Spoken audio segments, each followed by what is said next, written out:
It takes until 1803 for attempts to explore and settle in this area. And Sorrento doesn't really work out. Reasons for that: not enough fresh drinking water, not good agricultural soils. Also, a large number of the convicts that were their labour force actually escaped, including a bloke named William Buckley. Now, William Buckley, actually the origin story for the phrase Buckley's Chance, ended up living for 32 years with the Indigenous people here. But anyway, this group of ships has gone back to Tasmania, settled back down in Hobart. Now, one of the people that was on this expedition was a boy named John Pascoe Fawkner. When the convicts are being sent out here, often their families would all be out here as well. So they've gone back to Tasmania. Things remain largely as they were for about the next 32, 33 years, until a bloke by the name of John Batman arrives here. Now, it's actually Batman, but I'm going to keep saying Batman. Batman was a real dick. We'll get into that after a few drinks. But what Batman does is he comes up here. He's sailed past the Mornington Peninsula, found the mouth of the Yarra River. There was a waterfall there. That waterfall separates the fresh water on one side from where they dock their ships on the other. Now, Batman, he's brought some translators with him, Indigenous translators. Are they speaking the same language as the Indigenous people here? Not really.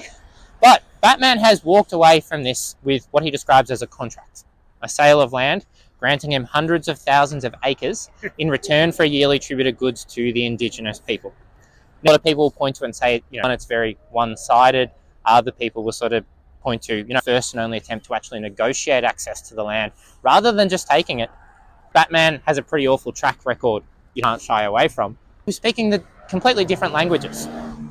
So it is very likely that Batman is negotiating for ownership of this land, whereas the Indigenous people, as Batman is negotiating to live amongst them, to move across the land, share the resources. Not take over.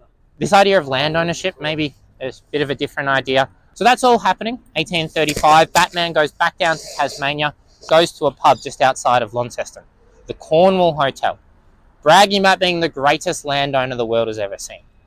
Now, the bartender walks across, introduces himself as John Pascoe Fawkner. The boy has now grown up. Now, you are John Pascoe Fawkner. You've been sitting there after this failed expedition for over 3 decades. All of a sudden, Batman walks into a bar, tells you that if you'd sailed a little bit further up, you would have found what they were looking for. So what does he do? He does exactly what I will do to you tonight. Sit you at the bar, get you completely wasted, and get every little bit of information that I can to use against you later on. By the end of the night, Fawkner has a treasure map.